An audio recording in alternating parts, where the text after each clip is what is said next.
Chapter 24. In his days Nebuchadnezzar king of Babylon came up, and Jehoiakim became his servant 3 years. Then he turned and rebelled against him. Yahweh sent against him bands of the Chaldeans, and bands of the Syrians, and bands of the Moabites, and bands of the children of Ammon, and sent them against Judah to destroy it, according to the word of Yahweh, which he spoke by his servants the prophets. Surely at the commandment of Yahweh came this on Judah, to remove them out of his sight for the sins of Manasseh, according to all that he did, and also for the innocent blood that he shed, for he filled Jerusalem with innocent blood, and Yahweh would not pardon. Now the rest of the acts of Jehoiakim, and all that he did, aren't they written in the book of the Chronicles of the kings of Judah?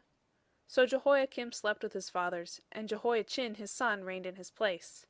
The king of Egypt didn't come again out of his land any more, for the king of Babylon had taken, from the brook of Egypt to the river Euphrates, all that pertained to the king of Egypt.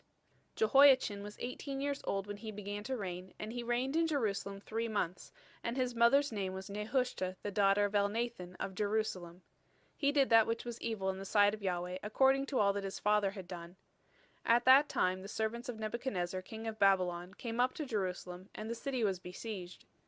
Nebuchadnezzar king of Babylon came to the city, while his servants were besieging it, and Jehoiachin the king of Judah went out to the king of Babylon, he and his mother and his servants, and his princes and his officers, and the king of Babylon took him in the 8th year of his reign.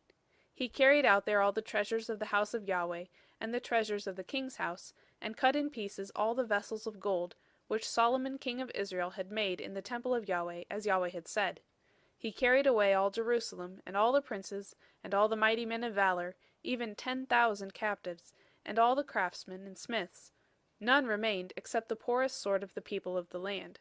He carried away Jehoiachin to Babylon, and the king's mother and the king's wives and his officers and the chief men of the land carried he into captivity from Jerusalem to Babylon.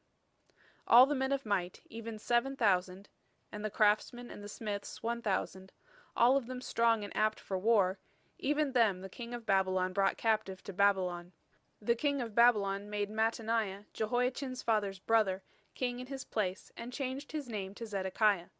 Zedekiah was 21 years old when he began to reign, and he reigned 11 years in Jerusalem, and his mother's name was Hamutal, the daughter of Jeremiah of Libnah.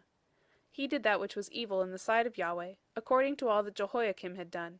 For through the anger of Yahweh it happened in Jerusalem and Judah, until he had cast them out from his presence. Zedekiah rebelled against the king of Babylon.